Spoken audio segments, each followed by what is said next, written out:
Hey guys, what's up? This is Jonathan Urbula. You're watching I Love Tansyong TV, a channel that highlights and celebrates the beauty of life. If you are new to this channel, consider subscribing. Just click the subscribe button at yung bell notification na katabi naman ito para ma-notified kayo moving forward sa mga upcoming uploads ko. If you're using your social media, Twitter, Facebook, and Instagram, please do follow me. It's at I Love Tansyong. And visit my blog is www.ilovetansyong.com.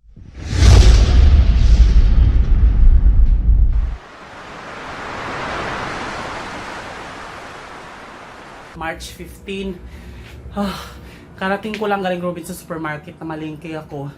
Kulang pa ako ng mga noodles dahil walang noodles nagkaubusan. Balito lahat ng mga nabili ko. Ito sa baba, ito. Tapos meron din ito, tapos ito. Bali, nag-hibernate na lang ako nito ng mga ilang buwan din ako lalabas. Hindi ako mamamalengke. Pabalik. Sobrang nakakapagod. Ang bigat sobra, naka 15,000 din ako ngayon. Tapos pupunta pa ako sa Mercury Drugstore sa ibang mga supermarket. Baka meron pa silang noodles.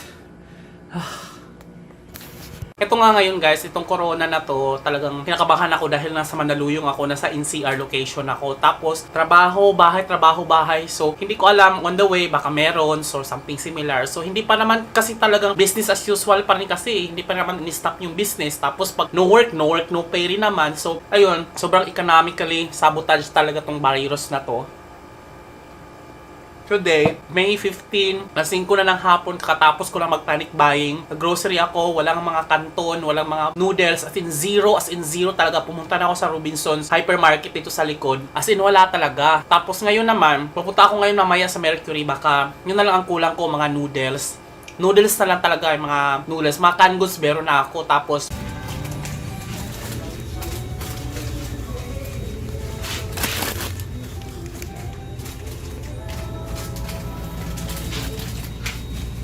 mga grocery, mga bigas, mga gano'n. Kaya na akong mag-hibernate dito ng siguro mga 2 buwan na walang labas-labas. Tapos ang kulang ko na lang gulay, sa mga gulay isda, itlog, tapos noodles. Yun na lang ang kulang ko. Bukas sa madaling araw, buta ako sa palengke, mga wala pang tao siguro niyan. Mamalengke ako ng good for 1 month. Sa grocery na ako, so palengke na lang, wet and dry market na lang kasi andun lahat yung mga gusto kong bilhin eh. Yung ref ko, sobrang punong-puno na siya, hindi na magkakasya. Pang 1 month, pang 2 months ba naman yung binili ko. So, naka-worth 15,000 din ako. So, ayun. Panoorin niyo yung video na to. Papakita ko lang sa inyo kung ano yung mga binibili ko ngayon.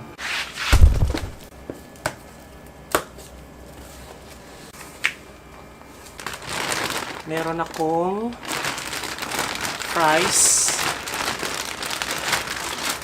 Meron akong halagang 200 na pang-adobo ng baboy. Halagang beef na 400 pesos. Bibili na rin ako ng 3 butter, gulay, gigisa ko siya ngayon. Hotdog, nuggets, hotdog ulit, hotdog, pork chop na halagang 300. This is nuggets. Another nuggets.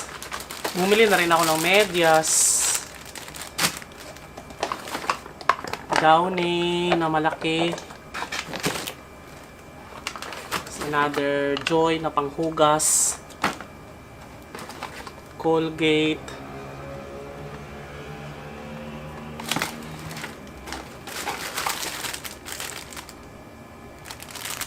Sponge, Breeze liquid detergent para sa panlaba, 3 Albatros, Head and Shoulder na shampoo, tapos liquid detergent pa din, yan o,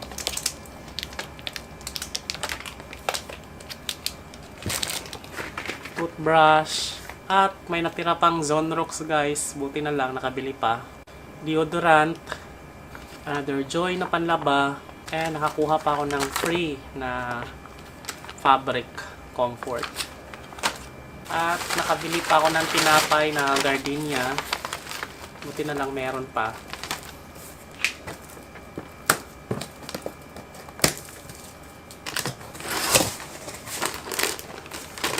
Ito mga chichirya lang to guys.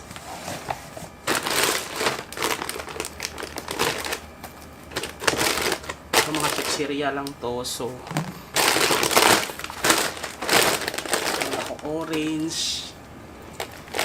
Tapos yan, mga chichirya lang to. Bali, kukuha na lang ako dito ng isa, mga cereals. Dami akong cereals na binili. Kukuha na lang ako ng isa para meron tayong mga gamit. Isa lang.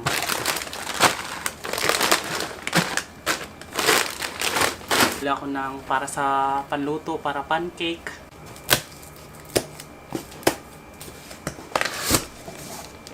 Ito, mga grocery pa rin. Bili ako ng 3 taco shell. Ayan siya pag gumagawa ko ng tacos, nachos. Ayan mga grocery. Bigas, patatas,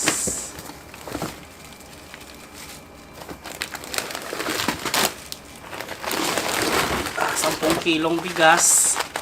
2 ganito binili ko. Tapos mga gatas. Tsaka mga biskuit. Additional mga grocery pa din. Meron ako sa fudgy bar.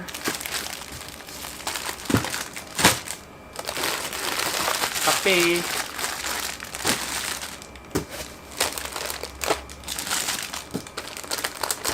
Oreo, mga tomato paste, tomato sauce, mga cheese powder, black coffee, Milo, ginisa mix, cheese whiz. Bili na rin ako ng olive oil, tapos vegetable oil. Ito yung pinaka Gatorade. Kailangan din ng Gatorade. Tsaka madaming Smule. Yan, mahilig kasi ako sa beer na to. Ay, ewan ko, beer ba to? Vodka pala. Itong vodka na to, ito yung pinaka gusto ko talaga sa lahat. So, nag-store ako nito mga 10. Then, ginisa mix. Toyo. Yan. Ito, mga bottled goods. Kaya mabigat to kasi puro bottled goods and canned goods. Pocari Sweat. Sobrang dami nito. Yan, Gatorade. Tapos mga canned goods. Sobrang daming canned goods, guys. Yan, dami kong canned goods. Meron ng pasta. Apple juice, ketchup. Dami kong canned goods. Wala akong mabiling noodles kasi eh. Yan, puro canned goods na to lahat. So, dyan lang muna siya para So yun nga, ito na yung panahon na talagang yung credit card mo talaga, malaking tulong talaga dahil pero ang dami na napamili ko, oh. Ang haba ng listahan na napamili ko. Kulang pa to. Naghahanap pa ako ng mga available na noodles, isda, tsaka sa ibang 15,000 din ako. Ito yung mga panahon na talagang emergency siya. Tsaka, sino bang hindi magpa-panic buying? Wala na talagang, as in, ang hirap na puro dilata na nga lang nabili ko dahil wala kang talagang mga iba-iba pang mga mabibilhan. Maghahanap pa ako sa iba. Kung maghahanap ka sa iba, baka naman, mamaya, nandun na yung mga virus. Tsaka, hindi rin pwede ako makasabay lang, mamaya, iba, hindi nga pwedeng magpupunta sa mga public mga places. Second day ng lockdown, guys. Medyo maluwag ang EDSA, pero yung kabila medyo maluwag yung kabila, pero yung papuntang south medyo masikip. So business as usual pa naman, may pasok yung trabaho yung iba, hindi pa naman sinara. On Monday ng kalahating shrimp, kalahating kilong shrimp, kamahal. Tapos 15 pirasong itlog yan guys. Tapos 10 pirasong apple para may mapapak ako dito. Tapos mga gulay, kulang pa tong mga gulay na to, pero hindi ko pa naman mauubos dahil konti lang binili ko dahil punong-puno na yung ref ko. Yan yung ref ko, hindi ko na alam kung anong pang ilalagay, saan ko pa siya ilalagay. So punong-puno siya dahil nag-hoard ako ng mga makakain dahil nga pumunta rin ako sa Mercury, wala na kahit konti, meron mga noodles mamahalin, yung mga Korean, pero yung mga kanton na Maggi, Lucky Me, wala na talaga. Dalawang supermarket na pinuntahan ko, wala talaga. Sino bang hindi magpapanik dyan? Yeah! Nagluto na po ako guys. Ito na po yung mga pinamalengke ko. Meron akong hipon. So, buttered shrimp po ang ating lulutuin ngayong umaga. So, nakapagsaing na rin ako. Tapos, ang oras natin ay 7:52. Yan. So, kakain na natin to. Mag-almusal na tayo. First day of hibernation. Medyo sealed siya ah. Oh!